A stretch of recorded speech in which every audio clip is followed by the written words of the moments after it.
créé l'homme et la femme. Il crée l'homme et ensuite la femme, il endormit l'homme pour créer la femme. Bien-aimé, le serpent va retrouver la femme. Il va lui donner ce qu'elle ne va pas manger. Elle va prendre, elle va manger. Et elle va donner aussi à l'homme qui va manger. Le péché est conçu. Le péché est dans le monde. Et nous sommes les descendants, nous aussi, nous sommes dedans. Paix et joie. Paix et joie. Et qu'est-ce qui va se passer? Conséquence du péché. Le serpent, le Seigneur dit comme tu as fait cela, à partir d'aujourd'hui tu vas avoir paix. Conséquence du péché. Comme la femme, tu as fait ça. Voilà. Et à partir d'aujourd'hui tu vas souffrir pendant 9 mois. Et l'homme, qu'est-ce qui va se passer? Tu vas travailler et tu gagneras ton pain à l'issue de ton front. Paix et joie. Les conséquences du péché sont nombreuses. Et voilà, nous aussi, ce dimanche, nous nous rassemblons encore. L'ennemi n'est pas loin, l'ennemi est toujours là. Son rôle, c'est de nous séparer de Dieu. Dieu a dit à Adam, ne mangez pas les fruits de ce arbre. Tous les fruits des autres arbres, vous pouvez les manger. Oh, le jardin était beau, je dis était pas, mais c'était beau.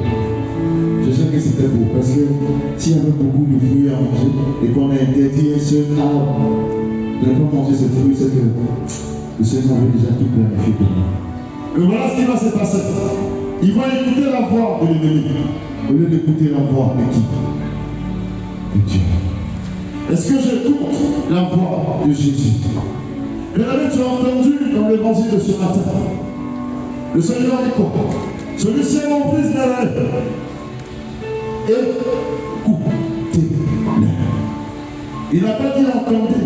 Il dit écoutez-le. Adam et Ève n'ont pas écouté Dieu. Ils ont écouté la voix de l'ennemi. Et c'est ce qui nous arrive aussi, frères et sœurs. Nous écoutons souvent la voix de l'ennemi, au lieu d'écouter la voix de Dieu. Au lieu de garder l'évangile, au lieu de garder les versets dans nos cœurs, pour les méditer et de les proclamer pour avoir la victoire sur l'ennemi. Lorsque l'ennemi se retrouve avec Jésus au désert, qu'est-ce qui va se passer? Il va tenter Jésus par 3 fois. Et Jésus va le repousser par 3 fois. À travers quoi? À travers la parole de Dieu. Il est écrit, il est dit dans la parole de Dieu que voilà, l'homme ne vivra pas seulement de pain, mais de toute parole qui sortira de la bouche de Dieu. Qu'est-ce que je vois?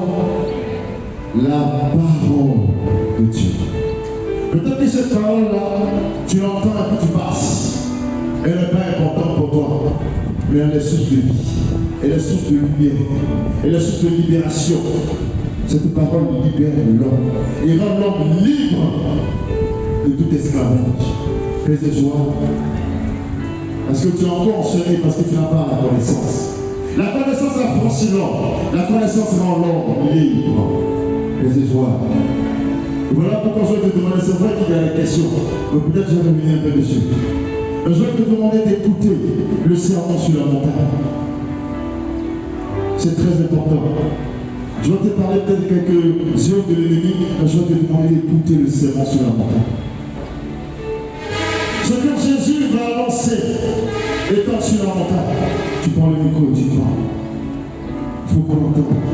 Écoutez Jésus. Parle. Voyons-le.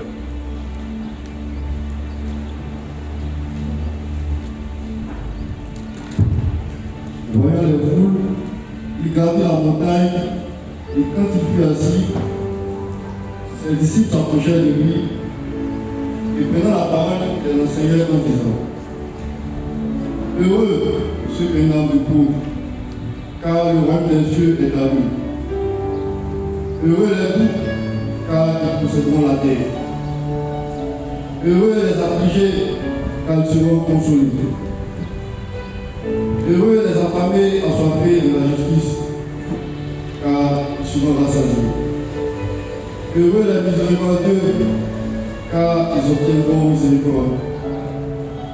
Heureux les cœurs purs, car ils verront Dieu. Heureux les artisans de paix, car seront appelés fils de Dieu.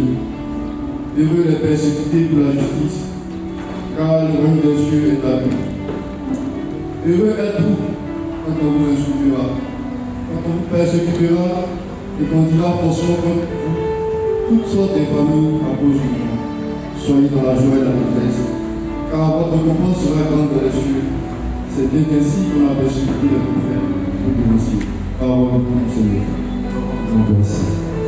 Mais ce soir, la parole de Dieu, tu as entendu. Heureux, heureux, heureux, heureux. Lorsque tu es attaché au Seigneur, bien-aimé, tu vas passer par le chemin de croix. Jésus, ton fils de Dieu, est venu, il est passé par quoi? Par le chemin de croix. Est-ce que le chemin de croix était facile? Non. Il est tombé combien de fois? Il est tombé 3 fois. Est-ce qu'il a resté couché pendant ces 3 fois? Il s'est relevé et il a continué la marche. Parce qu'il avait un but à atteindre. Je vais te dire quelque chose ce soir. Tu te plains. Tu n'as même pas encore la première station. Tu n'as même pas encore la première station. 14 stations de la souffrance. Quand les épreuves arrivent, regarde Dieu. Je dis souvent à mes frères au niveau de Saint-Denis, je dis tu ne connais pas le chemin par lequel Dieu veut nous faire passer pour entrer dans la bénédiction. Tes voix et il fait confiance aussi. Que ce soit, tu ne connais pas le chemin par lequel Dieu te fait passer. Toi, tu as la grâce de voir, il y a des gens qui ne voient pas. Tu as la grâce d'entendre, il y a des gens qui n'entendent pas. Tu as la grâce de parler, il y a des gens qui ne parlent pas. Tu as la grâce de marcher, il y a des gens qui ne marchent pas, ils sont assis. Tu as la grâce de voir, il y a des gens qui ne voient pas. Tu dois bénir Dieu pour ça. Tu as la grâce de te lever le matin et de marcher. Les gens sont couchés dans l'hôpital. Tu dois bénir Dieu pour ça. Est-ce que tu dois bénir Dieu pour ça? Voilà un sujet de louange et d'action de grâce de tous les jours. Que ce soit. Que ce soit. Sois heureux quand les épreuves arrivent. Bénis Dieu. Parce qu'il y a une formation dedans. Je suis encore dans le temps. Je suis encore dans le temps. Tous les papiers, je suis encore dans le temps. Les amis de filière, 16h15, c'est bon. Voilà. Que ce soit. Je suis en train de te dire que le livre ne va pas jamais te laisser. Qui t'a dit que la vie chrétienne là? Elle est facile. Quelle est? C'est difficile. Si si tu veux suivre Jésus, prépare ton âme. Oui, c'est pas facile. Parce qu'au bout de ce temps, au bout de ce chemin de croix, il y a la victoire. Il y a la victoire. Le Seigneur est passé par tous ces chemins, tous les chemins par lesquels tu es en train de passer, il est passé par ces chemins. Quand il est né où? Dans la simplicité, dans un endroit bizarre. Il a dit comme le Fils de Dieu arrive dans le monde. Quand tu es né à la maternité, tout le monde était là. Tu es né peut-être à Bobo. Du coup, on dit tu es né à Bobo, ça fait bizarre. On dit à Bobo, à Bobo. Quand tu es né à Bobo, tu es né au plateau. Et c'est ça qui compte. Le Jésus-Christ arrive et il est dans un endroit où les moutons sont. Déjà, sa naissance, on veut le tuer. C'est pareil pour toi. Souvent même, il y a des gens qui ont dit aussi. Depuis le moment de la mère, on veut le tuer parce que la sœur dit pourquoi elle n'a pas eu encore un enfant et puis c'est ça, pour c'est grand enfant. Donc déjà, le féticheur entend celui qui est déjà tué et puis il est avortement. Parmi les gens qui viennent faire des avortements, fausse couche, c'est pas simple. Mais ce soir, j'ai l'impression qu'on veut tuer Jésus.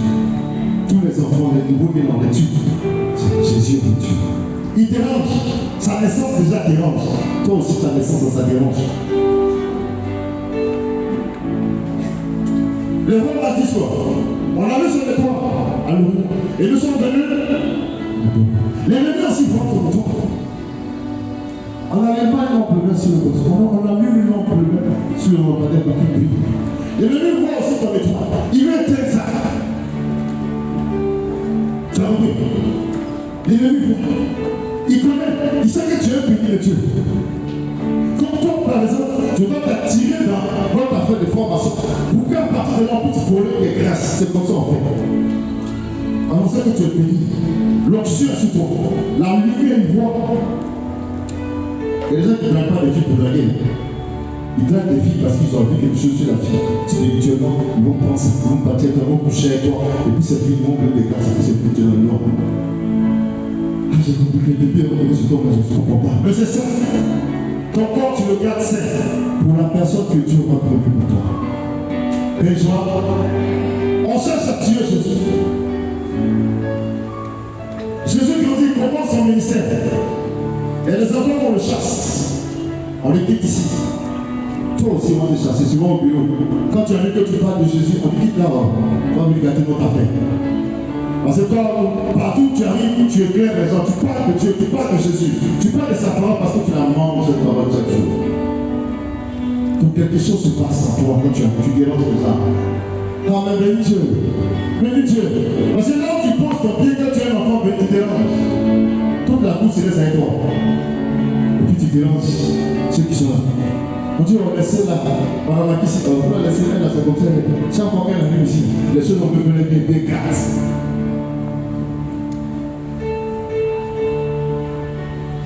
J'ai une soeur qui m'appelle, elle m'a appelé. Elle dit mon BG. Je ne peux pas venir donc. Ma signature, il faut éviter ça. Et puis, tu as déposé ton dossier. Je ne dis jamais. Les enfants de Dieu, quand ils font leur affaire, ils le font devant Dieu. La seule personne qui le voit, c'est Dieu d'abord, et puis les autres après. Donc toute personne que tu veux poser, c'est Dieu qui te voit d'abord. Si tu es dans le noir, à la lumière, dis-toi que Dieu me voit. Ce que je suis en train de poser comme acte, c'est Dieu qui me voit d'abord. L'homme vient après. Dieu n'a-t-il pas dit, aime-moi de tout ton cœur, de toute ta force, de toute ton âme, et tu aimeras ton prochain comme toi-même. C'est lui d'abord qu'il faut regarder. Tu es en train de voler, il faut que Dieu te voie. Il faut le cesser du château. Il y a des gens qui n'ont pas peur de Dieu. Mais ils n'ont pas confiance, ils n'ont pas foi en Dieu, ils n'ont pas peur, ils n'ont pas la crainte de Dieu. Les gens, Jésus commence un ministère. Et on veut le tuer. Partout il passe, on veut le dire, tantôt on le chasse. Qui est ici. Mais il y a des foules qui le suivent. Ceux qui ont compris le suivent. Beaucoup ont été libérés et guéris par Jésus. Libérés, j'ai dit bien libérés des esprits impurs, je l'ai dit, et je le répète encore. Des gens qui sont libérés des esprits impurs. Et nous, on va adorer ces esprits impurs. Oh, on l'a perdu. On l'a perdu. Démon, quand il voit Jésus, il s'apaise. Il tremble. Maintenant, nous, on s'agenouille devant des démons. Seigneur, on est perdu, hein. Dis à ton frère, on est perdu. Le Saint-Christ vient te sauver. Par sa mort et sa résurrection, il est venu te sauver et te libérer. Dieu est libéré. Maranatha. Tu es baptisé, confirmé. Le Seigneur t'a sauvé à travers le baptême, à travers la confirmation. Vive la vie de sanctification en ta joie et résiste à l'ennemi. Il fuira loin de toi. Résiste à l'ennemi, il fuira loin de toi. Résiste-toi. Parce que si tu ne résistes pas à l'ennemi, attention, tu vas commettre des choses irréparables. Deux enfants avaient les Caïn.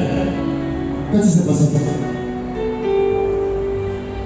Dieu a approuvé le front de qui?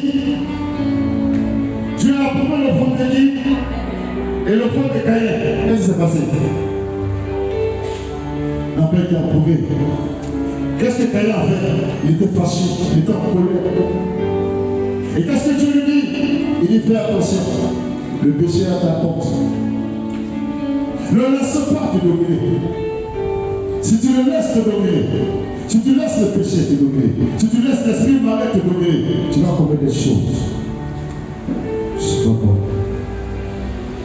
Caïn va laisser cette colère le dominer, il va laisser ce péché le dominer. Et qu'est-ce qu'il va faire? Il va tuer son frère. Oh!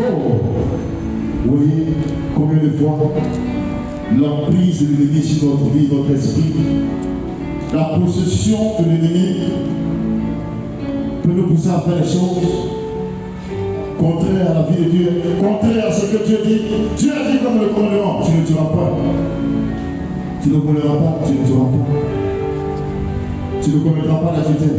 Mais aujourd'hui, l'adultère est devenu, je peux dire comme une honte. Quand tu rentres les gens pour lui, il faut le dire. Il faut dire. C'est ça. L'enfant de Dieu dérange, il est étrange. Un chrétien, c'est quelqu'un qui est étrange. Il est étrange. Tu peux arriver tout de suite dans ta famille ou bien au bureau. Le Seigneur te dit, souvent même, les collègues ne croient pas. Tu vas lui ajouter. Mais toi, la grâce que Dieu a déposée, l'onction que Dieu a déposée sur toi, c'est pour aider les autres à revenir à Jésus. Et joie. Donc on continue. Donc l'ennemi, qu'est-ce qui va se passer? L'ennemi va toujours nous opposer, nous enlever de Dieu, de l'amour de Dieu, pour que nous soyons écartés. Vous voyez souvent, il y a des gens qui disent, je suis au renouveau, j'ai prié, j'ai cassé, j'ai brisé, mais je n'ai rien vu. Attention, fais attention, parce que l'ennemi est en train de t'éloigner du renouveau. Il t'enlève comme ça du groupe, il t'envoie tout seul, tu es isolé, et puis tu commences à retomber dans ce que tu avais quitté. Il y a une sœur comme ça qui a fait ça, elle est retombée dans ce qu'elle avait quitté, dans l'alcool, elle a commencé à fréquenter les bars et tout. Dernièrement, elle est revenue en pleurant.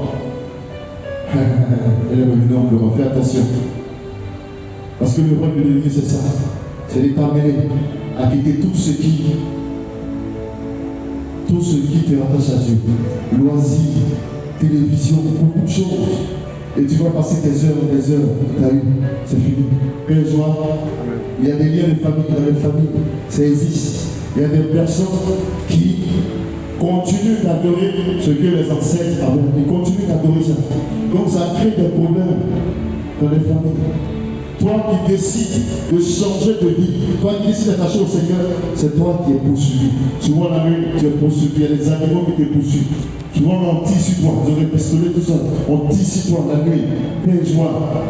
Et les moments qui sont des papas qui cherchaient, ou les moments qui cherchaient les enfants, ils sont allés au bord de l'eau. Ils ont tissé des pattes avec des poissons. Et les endroits où il y a des poissons, c'est que tu manges, on ne mange pas. Si tu manges, tu vas mourir. Donc on adore ça. Paix et joie. Je me rappelle, on est parti pour une délivrance avec mon père spirituel. Une libération au sein d'une famille. La petite fille, la maman, elle est partie au bord de l'eau, elle a eu l'enfant. Et l'enfant a été consacré à l'eau. Donc l'enfant, qu'est-ce qu'elle fait? L'enfant sort d'elle-même la nuit, pendant que tout le monde dort. Elle va dans l'eau, parce qu'elle a été consacrée à l'eau. Donc elle va dans l'eau. Et dans l'eau, elle s'en va. Elle court jusqu'à ce qu'elle veut faire là-bas, elle fait des faits. Et puis elle revient. Matin, elle fait des pierres. Bon, pendant que tout le monde dort, elle a poussé l'enfant parce qu'elle est partie. Jusqu'à ce qu'un jour on arrive pour la libération. Ah, c'était fort ce jour-là. C'était fort. Et je bénis Dieu, parce que ce jour-là, le Père était là avec lui, qui a fermé toutes ses oreilles. Un moment, il criait, je n'entends plus, esprit, il n'entend plus, il n'entend plus. Vous voyez les choses qui existent, c'est une réalité. Mais si tu ne connais pas, tu ne sais pas ce qui s'est passé dans ta famille. Tu n'as pas demandé à tes parents. Tu vas casser ton Seigneur. Mais tu casses quoi? Et tu peux dire quoi? Il faut connaître les fondements, les fondations. Qu'est-ce qui s'est passé? Paix et joie. Voilà, je sais que tu te reconnais pendant que je parle. Voilà, et l'esprit de Roger, tu te reconnais pendant que je suis en train de parler. Paix et joie. Et qu'est-ce que je peux dire encore? Voilà, l'œuvre de la sorcellerie, ça existe dans notre famille. Comment ça existe? La sorcellerie, ça existe. C'est une réalité. Voilà. Donc les sorciers, c'est des pactes qui signent avec l'ennemi, avec le diable. Donc l'ennemi juré. Voilà. Donc ils peuvent agir sur nous. Ils vont prendre nos dessous. Ils peuvent prendre ta bosse à temps. En tout cas, tout ce qui touche ton corps, ils peuvent prendre ça et puis faire des incantations dessus. Vraiment, et puis bloquer beaucoup de choses dans ta vie. Bloquer ton mariage, bloquer ton travail, bloquer ta vie sentimentale. Et faire en sorte que votre mariage se gâte. Vous voyez? Et quand tu es un enfant de Dieu, que tu es éclairé, tu sais comment orienter ta prière. Père,